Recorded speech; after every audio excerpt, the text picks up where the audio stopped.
When it comes to the Southern Rhone, everyone wants to know about Chateauneuf-du-Pape, and for good reason. It's the Southern Rhone's premier appellation. But for lovers of big, mouth-filling Grenache-based reds, the region has a lot more to offer than just Chateauneuf. Hi, I'm James Molesworth, Senior Editor in charge of covering the Rhone Valley for Wine Spectator, and today we're going to take a look at Chateauneuf-du-Pape's not-so-little cousin, Gigondas. Gigondas is located less than 10 miles from Chateauneuf-du-Pape, and it relies on the same main red grape, Grenache, along with smaller amounts of Mourvedre, Syrah, Cinsault, and others. The similarities end there, however. Where Chateauneuf has 4 main soil types, rolled stones, clay, limestone, and sand, Gigondas has just 2, clay and limestone. The landscape is quite different too. Chateauneuf is mostly flat, rolling plateau land, while Gigondas has both a plateau and steeper hillsides at higher elevations. It's these factors that help set its wines apart. Today we're going to take a look at 2 wines from Gigondas that demonstrate the appellation's overall profile and also display its diversity. Our first wine comes from the clay and limestone plateau area of the appellation. It's the Domaine Saint-Damien, Gigondas Les Souterrades, 2005.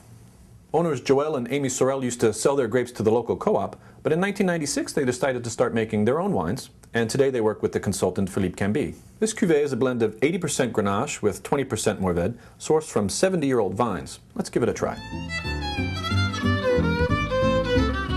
Those flat clay soils help give the wine a dark and muscular profile with a beefy backdrop to the ganache and fig flavors. But in addition, it also has a nice perfumy quality with incense and black tea notes and a nice fine underlying acidity. That's the limestone part talking. And that combination of power and perfumy finesse is a hallmark of Gigondas. Now let's look at our second wine, which comes from the limestone terrace. It's the Chateau Saint-Côme, Gigondas Les Postes, 2006. Owner and winemaker Louis Bawal makes this wine almost entirely from Grenache. There's just a drop of Mourvedre in it. It's sourced from a single-hectare parcel of vines planted in 1963. And those vines are planted on jagged, chunky limestone soils that are at a higher elevation than the plateau below. Because of this change in soil and elevation, this wine should take on a different profile despite coming from primarily the same grapes.